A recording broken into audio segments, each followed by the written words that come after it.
પંચાલ ચંદ્રિકાબેન બાબુલાલ છે। હું દારાખાટા મોવાડા પ્રાથમિક શાળા તાલુકો કઠલાલ જિલ્લો ખેડામાં આસિસ્ટન્ટ શિક્ષક તરીકે ફરજ બજાવું છું અને મારો વિષય છે સામાજિક વિજ્ઞાન। મારું ઇનોવેશન છે મલ્ટીપર્પઝ મેપ। અહીંયા તમે જોઈ શકો છો કે આ ભારતનો નકશો છે જેને પઝલ રૂપે બનાવવામાં આવ્યો છે, જે બાળકો જાતે ગોઠવીને તૈયાર કરે છે, એટલે તેમને રાજ્યોના નામ સરળતાથી યાદ રહી જાય છે। ત્યાર પછી તમે જુઓ છો કે દરેક રાજ્યના પાટનગર હોય છે, તો બાળકો રાજ્યના નામની સાથે સાથે તેના પાટનગર પણ સરળતાથી યાદ રાખી શકે છે। ભારતમાં થતા મુખ્ય પાક, ભારતમાં આવેલા અભયારણ્યો, ભારતની નદીઓ, સરોવરો, ભારતમાં થતા ખનિજ, ભારતના સ્થાપત્યો, ભારતના નૃત્યો, ભારતની સરહદો તેમજ ભારતના પાડોશી દેશ અને ભારતના જે પણ જાહેર મિલકતો છે આપણે કે જે બાળકોને સરળતાથી યાદ રહી શકે તે માટે તેમને ભારત દેશના દરેક રાજ્યોના નામ આવડવા જરૂરી છે। તો તમે જોતા હશો કે બાળક શું શીખી શકે, તો ભારતના નકશામાં રાજ્ય ગોઠવતા શીખી શકે, રાજ્યનું સ્થાન સમજે,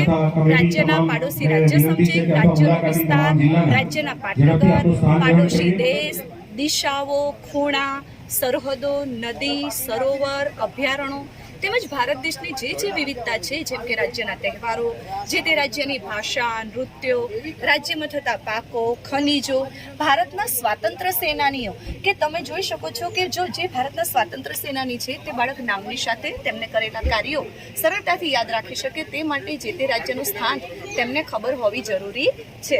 તે સિવાય બાળકને આપણે નાના નાના મોડેલ દ્વારા પણ ભણાવી શકીએ છીએ, જેમ કે ભારતના નૃત્યો જ્યારે બતાવવાના થાય ત્યારે એના ફોટોસ લઈને આપણે ભારતના જે રાજ્યોના મુખ્ય નૃત્યો છે તે રાજ્યના સ્થાનમાં તે નૃત્ય બતાવી શકાય। એકમની અંતર્ગત છે પ્રદૂષણનો પાઠ, કુદરતી આપત્તિનો, જમીનના પ્રકારો તમે જોતા હશો તો જોવાય છે કે આપણે ભારતમાં જે જમીનોના પ્રકાર છે તે જ્યારે આપણા ભારતના રાજ્યોમાં બતાવવાની થાય ત્યારે આપણી જમીનના પ્રકારો દ્વારા ભારતમાં રાજ્યોમાં તેનું સ્થાન બતાવી શકીએ છીએ। આદિમાનવનો પાઠ સમજાવતી વખતે એમના ચિત્રોનો ઉપયોગ કરીને બાળકોને સરળતાથી સમજ આપી શકીએ છીએ। તે સિવાય તમે જુઓ છો કે પૃથ્વીના જે આવરણો છે બાળકો સરળતાથી યાદ રાખી શકે તે માટેનું એક નાનું મોડેલ છે। અને ભારતના સ્થાપત્યોમાં તમે જુઓ તો જે તે સ્થાપત્યના ચિત્રો છે અને તે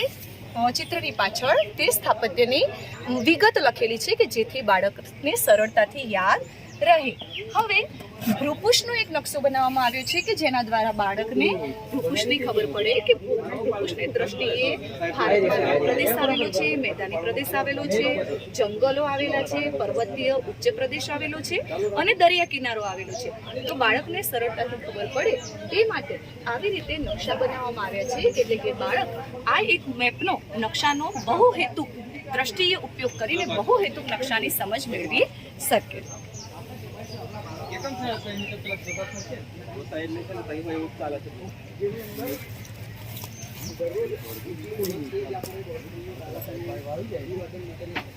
મને આડું કરવું ફ્રી હોય ને